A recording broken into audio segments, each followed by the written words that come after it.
Hello, our dear listeners, viewers. Welcome to another episode of The Bench with Jenna and John. We're at the business end of the season and it couldn't be more exciting. Or maybe it could be, according to our special guest this week, who is none other than our very favourite current past player, Sam Tomkins. Current past player, wow. Current and past. You're like in between, sort of like in purgatory. You're not retired. Hopefully, hang on. Well, maybe we'll get to the bottom of that. We've got half an hour to dig and find out exactly what the future looks like for one Sam Tomkins. But Catalan missed out on the top six. Sorry. Yeah, not good enough. Not good enough as a team this year. I think that's been clear to see. Certainly the second half of the season. Nowhere near good enough, and I think we probably finished where we deserved, just outside that six. There's certainly six teams better than us this season, so you very often get what you deserve in this sport. I think we did. How's the atmosphere out back in France? Like, what's the reaction been from the fans to the team's performance? Are they quite tolerant? They're not happy, really. No. I think we've got a real strong, passionate fan base. So. Right.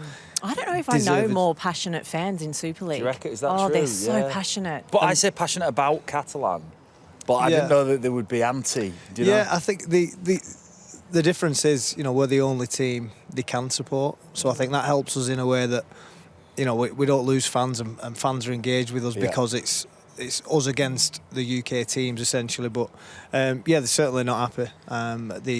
The owner's not happy, and the owner Bernard. He's got a good gauge on the fans because he's with them all the time. He's so right. He's getting it in the neck. Every day. Yeah. Bernard's getting it, and then he's sort of feeding that straight back to the playing group in his own way. Hang on a minute, I've just been delivering some steak. Wow, it was slagging you off. And he's come and said how bad the feeling is with the fans, and they're disappointed with what we produced this year, as they should be.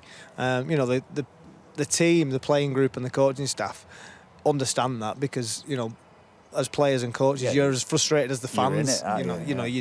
You've got the same emotion and the same feelings the fans have got. So I think it's probably the same as the fans, and the fans are similar to the players and coaching, knowing that what we produced in this season wasn't to the standard we should expect. Two questions. Well, first one, I'd like to say I'm disappointed as well because this is the first time in a couple of years that I haven't been able to go to Perpignan.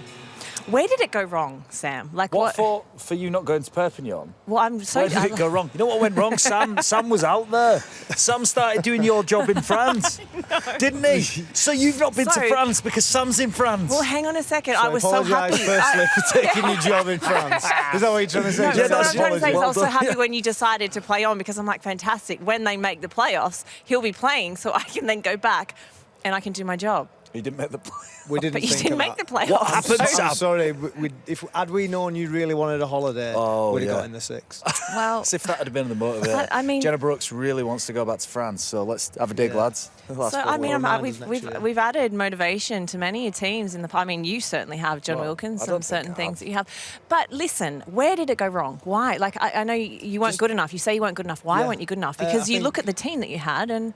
Yeah, inconsistency in the group on the field. I think we went into this season with no sort of set spine of what was the best. We had Cesar Rougier, Théophage, Archie Morg, Nicarima and Abdul all coming in, and I think Steve was hoping that would naturally find its own path of what was our best combination. Yeah. But the way things went, we were inconsistent, and that got changed quite a lot. Because there's not many players in the squad had a good year, not many. There is some. I think Romain Navarrete was very good. Julian Busquet, Ben Garcia was very good. He picked up all the awards this week. Congratulations, Ben Garcia. I think not enough players played well. As simply put as that. I think we need to make sure that there's some certain standards that we hit, and we didn't do that in some weeks. There's some games that we look at, and had we been a bit smarter and players worked a little bit harder, we'd have won those games, and they've cost us in the end. Yeah, it was always going to be difficult though, wasn't it, for Catalan with the Mitchell Pearce, Sam, Tyrone May going, and now even when you list those names of Cesar Rouge, Théophage, Abdul, look, I can say this, they're just not as good. So if your spine's nowhere near as good as what it was, then there's a heavy reliance on other people in the team to do a bit more heavy lifting. You know, the quality's probably just not been there at times. I think confidence is a big thing. Yeah, of course. You know, once the confidence was going, we felt like, you know, the stats that we were broadcasting, you know, how many plays it took inside 20 to score, I think that piled more pressure on people individually, thinking, you know, why are we not scoring? And it wasn't through lack of effort in training. You know, the coach and the players were trying to work it out, and it just didn't click. And I kept thinking, you know, teams throughout a year will go through some good patches. You'll have a little lull where you won't be quite as good, and you'll come back up. And we didn't hit that real sweet spot where we were consistent for 8-9 weeks. You know, you go on a good run early on or late on in the season. We started okay, but we never really clicked. And I don't have all the answers. No. I don't know exactly why, but we just weren't consistent enough for any length of time. But on confidence, right? This is the interesting thing when you're in a team. That not everybody's naturally confident, and not everybody is as confident as others in the team. When you have maybe a Mitchell Pearce and a Sam in the team, they inherently carry confidence with them, and they emit confidence. It's something that you give off, and people need that. They thrive on it. The people who aren't naturally confident can feel your confidence and take from it. And I've seen it this year at Warrington. Sam Burgess has gone in there, and I think we talk about what he's done and all the stuff what he's done. His confidence and his belief has been absorbed by, you know, the likes of a Matt Duffy, a Josh Drinkwater, Ben Curry, right? So when you have somebody who is as not naturally confident but carries this you've got an aura about your ability. Same with Mitchell Pearce, a real confidence that he's got the ability. That lifts other people more than you can. Yeah, but that self-assured nature of not flapping, of dealing with adversity, and it's infectious. And when some people are individually playing well, that gives the rest of the team confidence. You can sort of go into a game knowing, oh well, I know this guy's going to be good, this guy's going to be good. So if any doubt sort of gets squashed. I remember being at Wigan years ago when Sean O'Loughlin, coming towards the end of his career, was injured a fair bit. When he got put in the squad, forgetting the fact that he might have missed 6 weeks before, when he went in the squad, you were like, how do you think he'll go this week? You'd be like, oh, we'll be all right, we've got lockers. And then your mentality changes. We didn't have anyone like that. You didn't have a lockers. Hang on a second. But then they called you back, and then did you have pressure on you coming? So for people who don't know, you must have been living under a rock, but you obviously, Sam Tomkins, not John Wilkins, Sam Tomkins came out of retirement. Thank you for pointing that out. Jesus. Wow. And I have so many questions. Let's just start with the obvious one. Have you got any regrets about coming out of retirement? No, not at all. Mm-hmm. I've no regrets. You know, I love the club, and the club are in a difficult position. Mm-hmm. So when they said, will you come back, it was quite an easy decision for me, really. After a little bit of thinking, because, you know, I wanted to help and wanted to be part of the group, and I came in when we weren't in a great position, and, you know, we signed Jared Wallace at the same time. Remus Smith came over, so there was an obvious change in the club. We need to change something, and I was one of the parts to that. But I don't think anyone that came in, myself, Jared or Remus Smith, made a big enough impact to change the course of the season. But yeah, for me, I've no regrets, because I did exactly what I wanted to do. I wanted to go in and wanted to help. So no regrets. I just wish it had finished a little bit better. Yeah, so it finished at Hull FC in a game that really, was pointless, wasn't it? We just talk about that. Yeah. As you know, I think we were chatting before, and you were saying, God, wouldn't it be sad if that was Sam's last ever game? You know, it was at Hull, a game that meant nothing. Yeah. And I was like, well, I sort of had a bit of a different view. I was like, I don't really know if that is sad or not. You came back in to the team to help. That's it's almost a noble gesture to believe you can go and help. But how hard was that Hull FC? Difficult, really difficult game to get up for, because the team flew out on the Friday. You know, I'd come out and we were working on the Lee and St Helens game.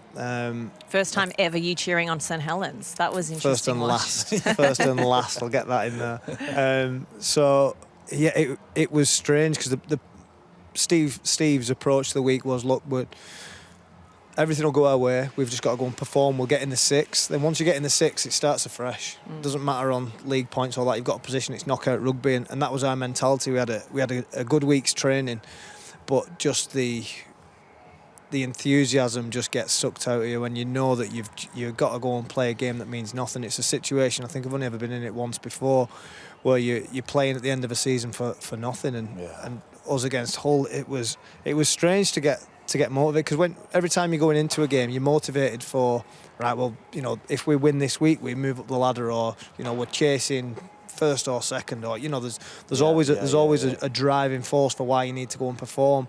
And then we had to sort of change that and say, look, we need to prove something to ourselves, something to each other, but it's still it's not real. You don't believe that, do you? No. You tell yourself that, but you don't believe it. Because everyone knows the reality. Everyone knows the reality. Yeah, It didn't matter what happened in that game. For us or Hull, nothing changes.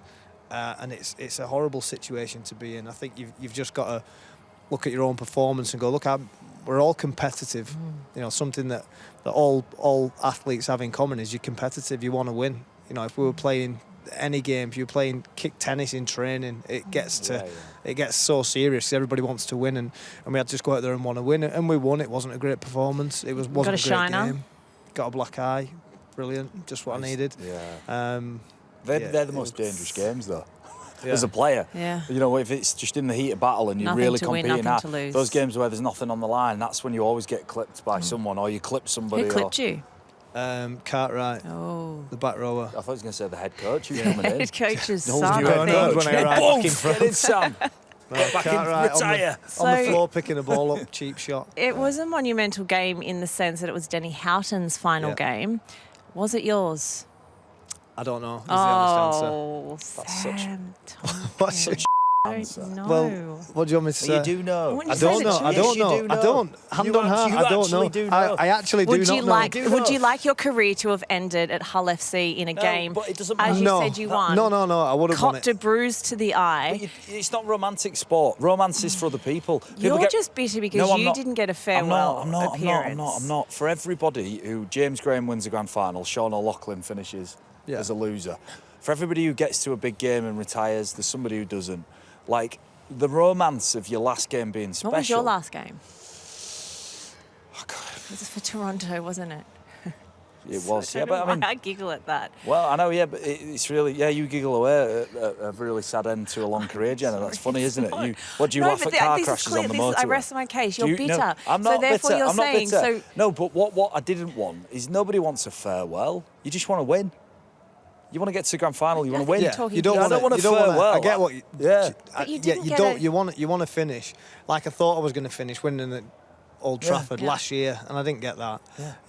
No, I wouldn't like my last game. I never want my last game to come. Really, I've made that clear. I never wanted to retire. No. I was How does the injured, knee so feel? a lot better than it did in 2023. so a funny, isn't lot better. Yeah, well, I spent some time speaking to some physios and specialists when I came back, and just before I came back, and just after. People I wanted to know, was it all right, and things, and what I got was 8 months of just pure recovery. Because when you get injured, you come back after a few weeks, you start your rehab, and it's all about building strength in whatever joint it is, but you're always aggravating that joint at the same time. And what I had was the luxury of having 8 months of doing nothing. I didn't run It's just for like 8 months. South of France. Which and like if a team got a player injured, the best recovery would be just let it heal. But no one's going to say, "Oh, you're on X amount of thousands a year. Just sit on the sofa for 8 months. Don't come in training. Don't lift a weight." And you'll be a Kyle little Amo's bit been better. doing that for 8 months. 8 years. But Guy, we love you. That's not true. It is true. it is a bit true. It is true. Yeah. So my knee feels a lot better than it was. Do for you my- reckon for my you've last got year. another season in you? I could play again, yeah. So Physically, I could. And mentally, definitely. Emotionally. Emotionally. Mentally, emotionally. And I spoke to the owner and the staff, and they said, would you want to play again? And I just said, I'll get to the end of the season, I'll have a few weeks off. Your season's finished. And let me sorry. finish. Oh, Okay. yes, Sam. I've not done that in 2 years.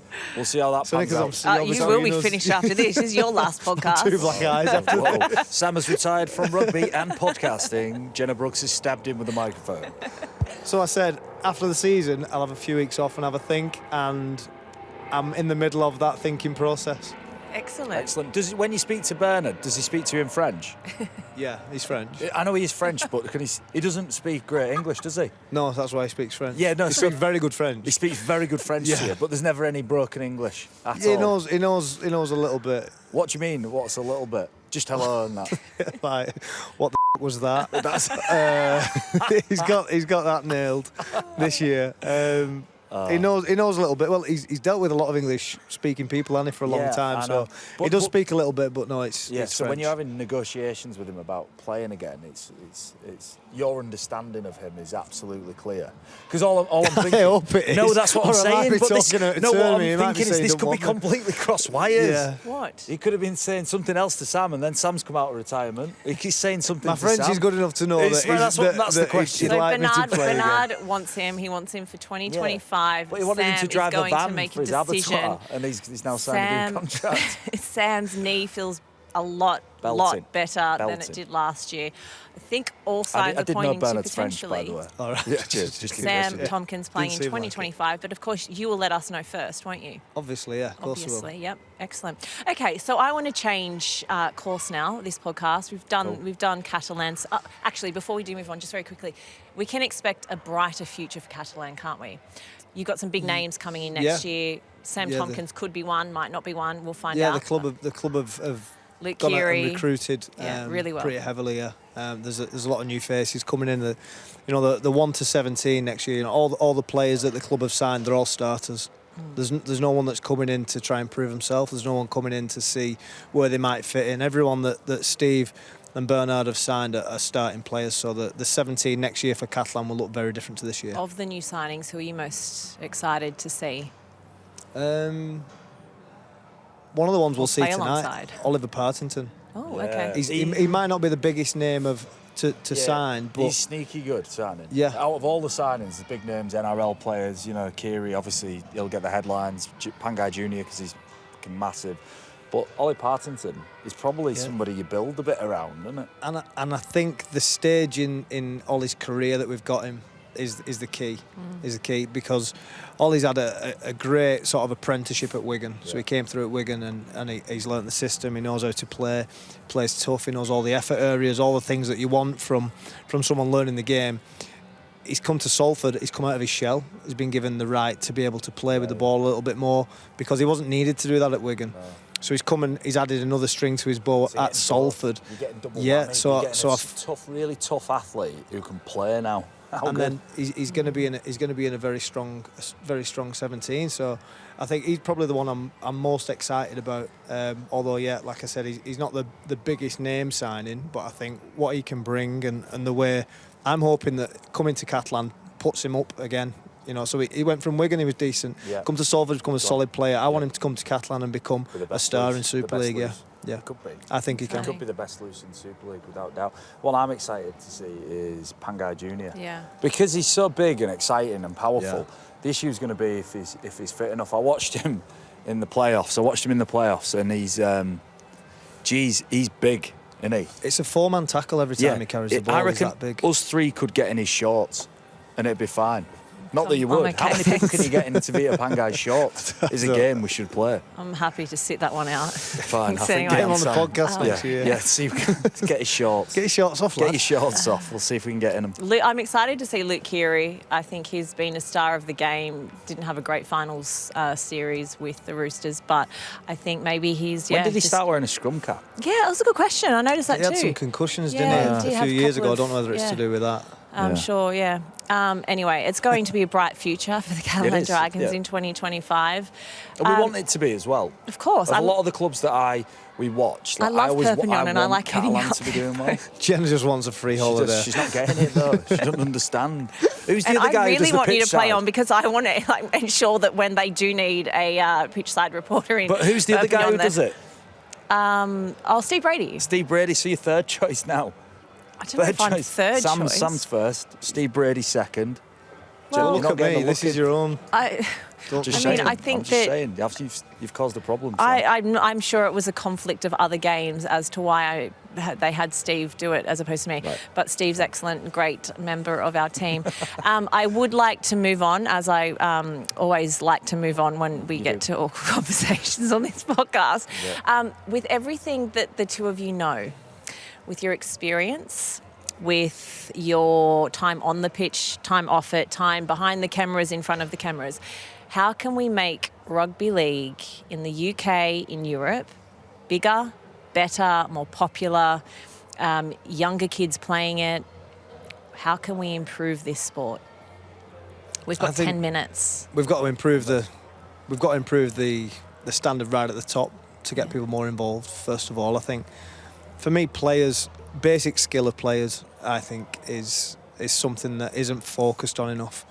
And now I mean, a dummy half should be able to pass the ball to the same level, both sides. A kicker, a halfback should be able to kick as well as any other halfback in the. I think basic skill sometimes gets missed, and we rely a little bit too much in rugby league on natural ability. And I think certainly when kids leave, go into an academy system, and that's why certain clubs have a really strong flow of homegrown players coming through, because when the players come through, they're ready. I don't think everyone has that. I think at a young age, the basic skills of rugby league need to be hammered much more than they are. I think too many players that play in Super League or play Championship and the core basic skills that you'd expect of a rugby league player, they're not really elite at. And I think that's something that I think to improve the overall standard is the basic skill. Let's stop trying to learn fancy chip kicks and nice fancy plays. Let's get every 9 being able to spiral the ball both ways. Let's get every kicker being able to kick a 40-20 8 times out of 10. Let's get middles that can go and pass effectively through the middle. Because when you look at teams, you say, a prop forward, you can play a prop forward one week that you go, he's going to pass the ball, and one, oh no, he can't pass. We shouldn't be saying that in elite sport, should we? Crazy, isn't it? It's actually mental, isn't it? That is your job. You'll play against a bloke and you'll say, a middle, and you'll have done it way more than me. In the middle, you go, oh, this bloke can't pass, so you can change your defence. You can go and jam somebody. 100%, yeah. I think the basic skills of our game, I think, can be improved. It needs to start with, adults. I think it'll raise the standard of our league, and that'd be where I'd start to sort of drag the rest up. Sam Tomkins, we hope to. We will definitely see you in 2025. Will it be just on with a Sky Sports mic in your hand, or will it be with a rugby ball in your hand? She's never not reporting, Jenna Brooks. I mean, she's never not reporting. You're going to have to wait. Tune in to Sky Sports Plus, Action, Main Event, Arena, wherever we'll be. Sam Tomkins will be. It's just whether he'll be. He will be there. Anyway, that's a wrap. Bye, everyone. See you next week.